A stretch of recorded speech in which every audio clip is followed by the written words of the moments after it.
कोटिरुद्र संहिता शिव पुराण। ओम नमः शिवाय। कोटिरुद्र संहिता 26वां अध्याय। गौतमी गंगा का प्राकट्य। सूत जी बोले, हे ऋषिगणों, महर्षि गौतम देवी अहिल्या एवं अपने अन्य शिष्यों को साथ लेकर किसी अन्य जगह पर आश्रम बनाकर रहने लगे। सर्वप्रथम गौतम ऋषि ने ब्रह्मगिरि पर्वत की परिक्रमा की, फिर भगवान शिव के पार्थिव लिंग की स्थापना कर उसका पूजन करने लगे। पति पत्नी की उत्तम आराधना एवं भक्तिभाव से प्रसन्न होकर भगवान शिव ने उन्हें दर्शन दिए। अपने आराध्य को अपने सामने पाकर गौतम ऋषि व अहिल्या बहुत प्रसन्न हुए और उनको प्रणाम कर उनकी स्तुति करने लगे। तब भगवान शिव बोले, हे महर्षि, हे देवी, मैं आपकी पूजा से प्रसन्न हूँ, मांगिए, क्या वर मांगना चाहते हैं। भगवान शिव के वचन सुनकर ऋषि गौतम बोले, भगवान, मुझ पर कृपा करके मुझे गौहत्या के पाप से बचा लीजिए। तब शिवजी बोले, आपसे कोई अपराध नहीं हुआ है, वो सब तो उन दुष्ट दुराचारियों द्वारा रची गई माया थी, आप तो निर्दोष हैं। यह सुनकर महर्षि के सारे दुख दूर हो गए। तब उन्होंने शिवजी से कहा कि भगवान मुझ पर कृपा करके पतित पावनी गंगा जी को यहाँ प्रकट करें, जिससे सभी प्राणियों का कल्याण हो सके। गौतम ऋषि की प्रार्थना सुनकर शिवजी ने उन्हें गंगाजल दिया। वही गंगाजल श्री गंगा जी का स्त्री रूप बन गया। तब गौतम जी ने उन्हें प्रणाम कर उनकी स्तुति की। गौतम ऋषि बोले, हे मातेश्वरी, हे पतित पावनी गंगे, मैं आपको प्रणाम करता हूँ। आप पापों का खंडन करने वाली एवं अपनी शरण में आए भक्तों को मुक्ति देने वाली हैं। मैं हाथ जोड़े आपकी शरण में आया हूँ, आप मेरे पापों को नष्ट करके मुझे नरक में जाने से बचा दो। तब उनकी स्तुति से प्रसन्न होकर गंगाजी ने उनके पापों को अपने निर्मल जल से धो दिया। फिर वे वहां से जाने के लिए सर्वेश्वर शिव से आज्ञा मांगने लगी। तब शिवजी बोले, हे गंगे, आप पापों का नाश करने वाली हैं, इसलिए लोक कल्याण के लिए यही पृथ्वी पर विराजें। हे कल्याणी, आपको कलियुग में 28वें मनवंतर समाप्त होने तक यही पृथ्वी लोक पर निवास करना होगा और सच्चे मन एवं भक्ति भावना से अपने जल में स्नान करने वाले श्रद्धालुओं के पापों को नष्ट करना होगा। कलियुग में पापों को नष्ट करने का यही एक साधन होगा। श्रद्धापूर्वक आपके दर्शन करने वालों के पापों का क्षय भी आप करेगी। यह सुनकर गंगा जी बोली, हे प्रभु, मैं तो सदा आपके अधीन हूँ, आपकी आज्ञा मेरे लिए शिरोधार्य है, परंतु मेरी आपसे यह प्रार्थना है कि आप माता पार्वती के साथ मेरे पास ही निवास करें ताकि मैं सदा की भांति आपके पास रहूं, संसार में मेरी कीर्ति हो। तब गंगा जी के वचन सुनकर कल्याणकारी भगवान शिव बोले, हे गंगे, तुम्हारी मनोकामना मैं अवश्य पूरी करूंगा। यह कहकर भगवान शिव वहां त्रयंबकेश्वर नाम से ज्योतिर्मय रूप में स्थित हो गए। गंगा जी वहां पर गौतम ऋषि के नाम से प्रसिद्ध होकर गौतमी गंगा कहलाई।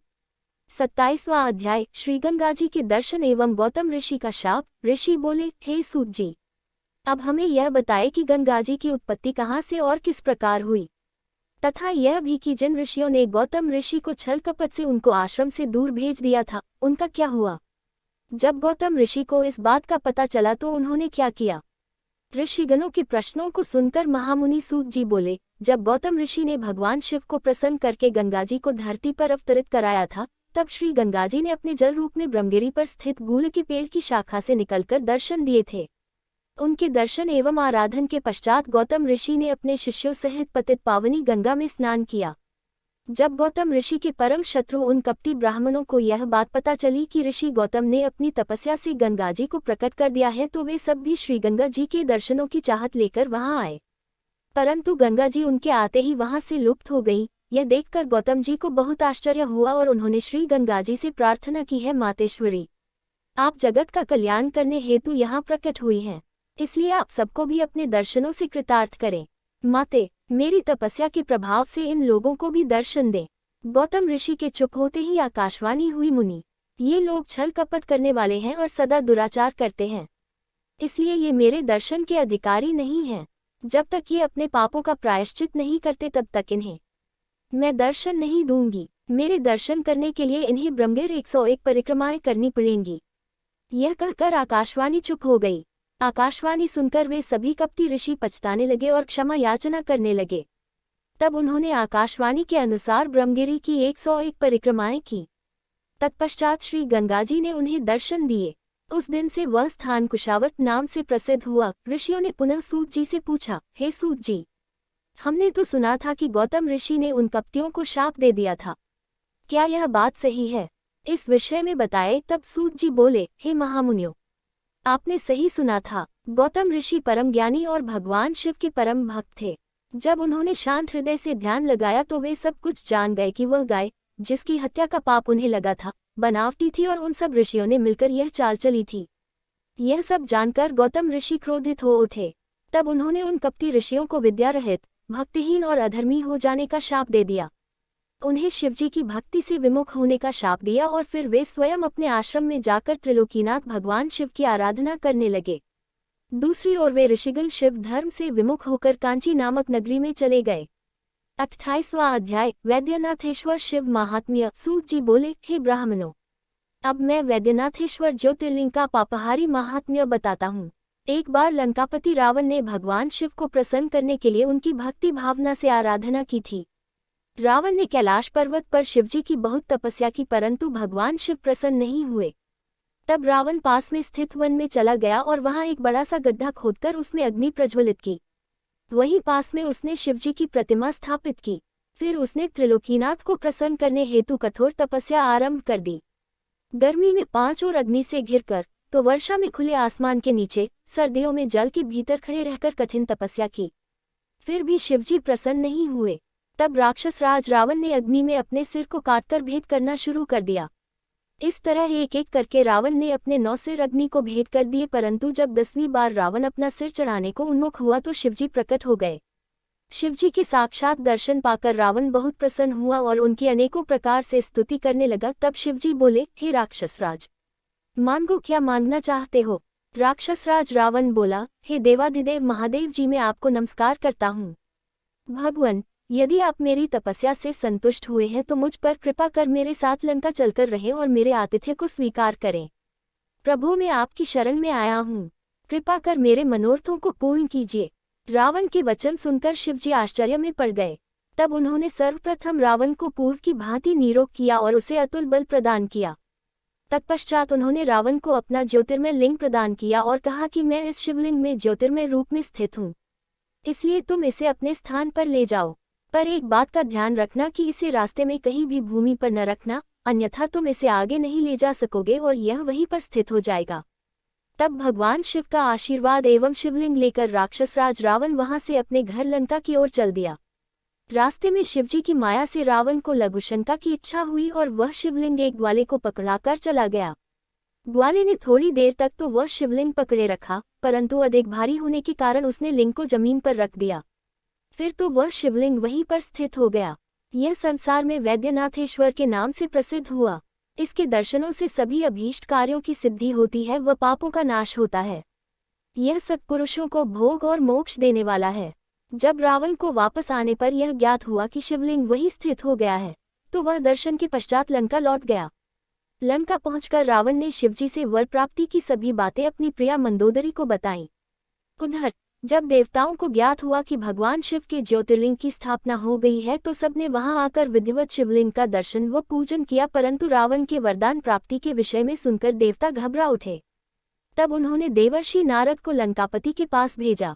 नारद जी रावण के पास गए और बोले, हे राक्षसराज, आपको भगवान शिव ने बलशाली होने का वर प्रदान किया है, परंतु आपने अपने बल की परीक्षा तो की ही नहीं, इसलिए आपको कैलाश पर्वत को ही हिलाकर अपने बल व पराक्रम की परीक्षा करनी चाहिए। तब रावण कैलाश पर्वत के निकट पहुंचकर उसे उखाड़ने की कोशिश करने लगा, जिससे कैलाश पर्वत डोलने लगा। यह देखकर शिवजी बोले कि यह पर्वत क्यों हिल रहा है। तब देवी पार्वती व्यंग्य करते हुए बोली, हे देव, आपके शिष्य अपने गुरु की सेवा कर रहे हैं। यह जानकर कि राक्षसराज रावण कैलाश पर्वत को हिला रहा है, महादेव जी को क्रोध आ गया। वे रावण को शाप देते हुए बोले, ए दुर्बुद्धि रावण, तू बल पाकर घमंडी हो गया है और मेरे ही निवास स्थान पर अपने बल का प्रयोग कर रहा है। मैं तुझे शाप देता हूँ कि तेरा घमंड नष्ट हो जाएगा और तेरी इन भुजाओं को काटने वाला पुरुष शीघ्र ही प्रकट होगा। यह सुनकर रावण को कोई दुख नहीं हुआ और वह प्रसन्न मन से लंका लौट आया। उसने मन ही मन त्रिलोक को अपने वश में करने की प्रतिज्ञा कर ली। मैंने आपको वैद्यनाथेश्वर नामक शिवलिंग का महात्म्य सुनाया, जो कि मनुष्य के समस्त पापों का नाश करने वाला तथा शिवलोक की प्राप्ति कराने वाला है। 29वां अध्याय दारुका राक्षसी एवं राक्षसों का उपद्रव। सूत जी बोले, हे ब्राह्मणों, प्राचीन समय में एक राक्षस था। उसका नाम दारुक तथा उसकी पत्नी का नाम दारुका था। वे दोनों पश्चिम में स्थित सुंदर वन में रहा करते थे, जो कि समुद्र से बहुत नजदीक था। वह वन 64 कोस लंबा और चौड़ा था। वहां के रहने वाले मनुष्य उन दोनों राक्षस राक्षसी के अत्याचारों से बहुत दुखी रहते थे। एक दिन वे सभी ऋषि ओर्व के पास पहुंचे और उन्हें अपना दुख सुनाया तथा प्रार्थना की, हम आपकी शरण में आए हैं, हमारी रक्षा कीजिए। तब उनकी प्रार्थना सुनकर ऋषि ओर्व बोले, आप लोग इस प्रकार चिंतित न हों, अधर्मियों का नाश अवश्य ही होता है। उन्हें धैर्य देकर ऋषि ने वहां से भेज दिया। फिर स्वयं तपस्या करने लगे ताकि संसार का कल्याण हो। उधर दानवों से तंग आकर देवताओं ने उन पर आक्रमण कर दिया। देवताओं और दानवों के बीच बड़ा भयानक युद्ध होने लगा। हजारों राक्षसों को देवताओं ने अपने प्रहारों से मार गिराया। राक्षसों को इस प्रकार प्रताड़ित होता देखकर दारुका को अपना वर याद आ गया। उसने राक्षसों से कहा कि आप लोग इस प्रकार भयभीत न हो, मैं आपका भय अवश्य ही दूर करूंगी। यह कहकर दारुका ने राक्षसों की उस नगरी को उठाकर समुद्र के मध्य में स्थित कर दिया। अब सारे राक्षसों को भय से मुक्ति मिल गई। एक दिन दारुका घूमती हुई पुनः धरती पर आ गई। तब उसने देखा कि एक डोंगी में बहुत से मनुष्य बैठकर समुद्र की ओर से पृथ्वी पर आ रहे हैं। दारुका ने जाकर राक्षसों को सूचना दी कि असंख्य मनुष्य समुद्र में हैं। राक्षसों ने उन मनुष्यों को पकड़कर अपने जेलखाने में कैद कर लिया। उन मनुष्यों में एक सुप्रिय नामक बनिया भी था, जो भगवान शिव का परम भक्त था। उसने कारावास में ही भगवान शिव का पार्थिव लिंग स्थापित किया और उसकी विधिपूर्वक आराधना करनी आरंभ कर दी। उसे शिवजी का पूजन करते देखकर अन्य मनुष्य भी उसके साथ शिवजी की आराधना करने लगे। उन्हें भगवान शिव की पूजा करते करते काफी समय व्यतीत हो गया। राक्षस उन्हें हैरानी से देखते, पर उनकी समझ में नहीं आता था कि वे किसकी पूजा कर रहे हैं। 30वां अध्याय, नागेश्वर लिंग की उत्पत्ति व महात्म्य। सूत जी बोले, हे ऋषियों, एक दिन सुप्रिय को भगवान शिव का पूजन करते हुए दारुक के किसी दूत ने देख लिया और जाकर दारुक को बता दिया। यह जानकर दुष्ट दारुक जेल में गया और सुप्रिय से बोला, बनिए, सच बता कि तू किस देवता की पूजा कर रहा है, अन्यथा मैं तुम्हें मार डालूंगा। बहुत पूछने पर भी जब सुप्रिय ने कुछ नहीं बताया, तब क्रोधित होकर राक्षसराज दारुक ने उस बनिए को मारने की आज्ञा दे दी। वो परम शिव भक्त हाथ जोड़े, आंखें मूंद कर अपने आराध्य भगवान शिव का ध्यान कर उनसे मन में रक्षा करने की प्रार्थना करने लगा। भक्तवत्सल भगवान शिव अपने भक्त की पुकार सुनकर तुरंत वहां प्रकट हो गए।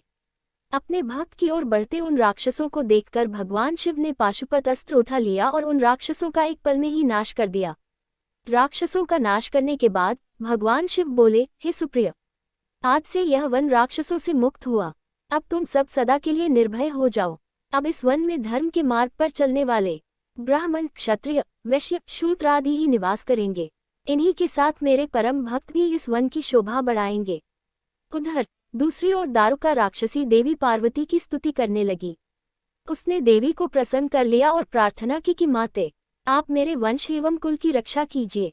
तब देवी पार्वती दारुका के वचनों को सुनकर भगवान शिव से बोली, हे नाथ, आपकी कही यह बात युग के अंत में सच हो, उससे पूर्व तामसी सृष्टि भी रहे, यह मेरा विचार है। मेरी बात को पूरा करिए। दारुका मेरी ही शक्ति है, इसलिए उसकी रक्षा करना मेरा धर्म है। यहाँ पर दारुका का ही राज्य होगा।